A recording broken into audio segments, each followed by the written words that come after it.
স্বতন্ত্র ইবতেদায়ী মাদ্রাসার শিক্ষিকা, টাঙ্গাইল বাসাইল থানা কাশিল স্বতন্ত্র ইবতেদায়ী মাদ্রাসা থেকে। আমরা গত 25 দিন যাবত এই প্রেস ক্লাবের মাঠে অবস্থান ধর্মঘট পালন করতেছি। স্বতন্ত্র ইবতেদায়ী মাদ্রাসা ঘোষণাকৃত 2025 সালে অন্তর্বর্তীকালীন সরকার ঘোষণা দিয়েছে সকল স্বতন্ত্র ইবতেদায়ী মাদ্রাসা জাতীয়করণ করা হবে। ঘোষণার 1.5 বছর পার হয়ে যাওয়ার পরে একটা স্বতন্ত্র ইবতেদায়ী মাদ্রাসা জাতীয়করণ করা হয় নাই। এবং কেন করা হয় নাই সেই দাবি এবং আমরা এখানে অবস্থান করে বিভিন্ন ধরনের বিভিন্ন কর্মসূচি পালন করেছি এবং গত 8 দিন যাবত আমরা আন্দোলন অনশনে আছি। আমরা তো এমনিতেই বেতন পাই না, আমরা খুবই নিম্ন পরিবারে থেকে এখানে আসছি। আমরা যা কিছু টাকা নিয়ে আসছিলাম আমাদের টাকা পয়সা শেষ, আমাদের এখন খাওয়ার কোনো টাকা নাই। অনশন না করলেও আমরা অনশনে চলে যাইতাম। আমরা তো শিক্ষক, আমরা তো রাস্তায় হাত পাততে পারবো না, খাওয়ার জন্য আমাদেরকে টাকা দেন। সেই হিসাবে আমরা আন্দোলন অনশনে দাবি নিয়ে সকল স্বতন্ত্র ইবতেদায়ী মাদ্রাসা জাতীয়করণ করা হবে। আর সেটা যদি না হয় আমাদেরকে প্রজ্ঞাপন দিয়ে সকল স্বতন্ত্র জাতীয় ইবতেদায়ী মাদ্রাসা বন্ধ করে দিতে হবে।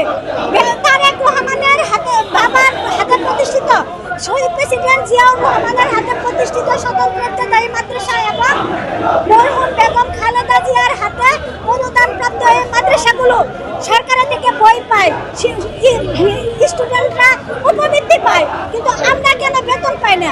আমরা বেতন ছাড়া আর কতদিন এখানে চাকরি করব? আমি 2014 সালে এখানে ঢুকেছি, তখন আমার সরকারি চাকরি বয়স ছিল। এখন তো আমার সরকারি চাকরির বয়স নেই, আমি কোথায় যাব, কি করব? এইভাবে বিনা বেতনে তো চলে না। এরকম হাজারো শিক্ষক আছে যাদের সরকারি চাকরির বয়স চলে গেছে, এমনকি চাকরির বয়সও চলে গেছে।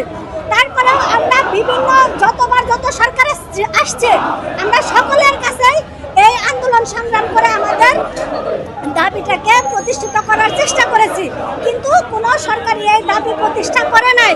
তো আমরা এইবার নির্বাচিত সরকারের কাছে আসছি। অন্তর্বর্তীকালীন সরকার ঘোষণা দিয়েছিল সচিব দিয়ে যে সকল স্বতন্ত্র ইবতেদায়ী মাদ্রাসা জাতীয়করণ করা হবে। 1.5 বছর পার হয়ে যাওয়ার পরেও আমাদের সেই ঘোষণার কোনো বাস্তবায়ন করা হয় নাই। এখন সরকার ঘোষণা দিয়েছে সেটার দাবি বাস্তবায়নে আমরা 25 দিন যাবত মাঠে আছি। এটা কি আমাদের অপরাধ? 25 দিন মাঠে থাকার পরেও সরকার পক্ষ থেকে কোনো লোক এসে আমাদের খবর নেয় নাই। সেই জন্য আমরা কালকে শিক্ষামন্ত্রী বরাবর লং মার্চ টু সচিবালয়ে গিয়েছিলাম শিক্ষামন্ত্রীর সাথে দেখা করার জন্য, কিন্তু রাজপথে আমাদেরকে পুলিশ যেভাবে বলভাবে হামলা করেছে, আমাদেরকে লাঠিচার্জ করেছে, এটা গত ফ্যাসিস্ট সরকারকেও ছাড়িয়ে গেছে। আমরা এর তীব্র নিন্দা জানাই। এবং আমাদের একটা শিক্ষককে এমনভাবে আহত করেছে, সে রাস্তায় পড়েছিল, আমরা কোনো শিক্ষক তাদেরকে উঠাই নাই। আমরা বলেছি মরে যাক রাজপথে, কিন্তু আমরা তাদেরকে উঠাবো না। আপনারা অনলাইন মিডিয়াগুলোতে দেখতে পারবেন পুলিশেরা কাঁধে করে ওনাকে হসপিটালে নিয়ে গেছে। আমরা তো পুলিশকে বলি নাই নিয়ে যাওয়ার জন্য, হসপিটালে কেন নিয়ে যেতে হবে? রাস্তায় পড়ে থাকতো সমস্যা নাই। আমাদের শিক্ষকরা তো কাফনের কাপড় পরেছে, তারা জীবন দেওয়ার জন্যই কাফনের কাপড় পরেছে। আমাদের 2 দফা দাবি, 1 দফা দাবি হলো সকল স্বতন্ত্র ইবতেদায়ী মাদ্রাসা জাতীয়করণ করতে হবে। আর এটা যদি সরকার না পারে প্রজ্ঞাপন দিয়ে সকল স্বতন্ত্র ইবতেদায়ী মাদ্রাসা বাতিল করে দিতে হবে।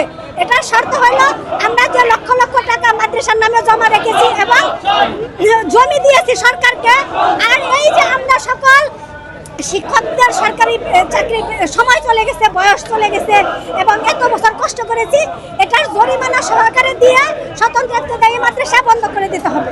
আমি দাবি মেনে না নেওয়া পর্যন্ত রাজপথে থাকবো, নিজের জীবন দিয়ে দিব।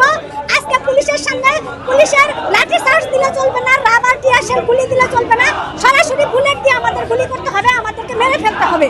তাছাড়া আমরা আমাদের এই রাজপথ আমরা ছেড়ে যাবো না।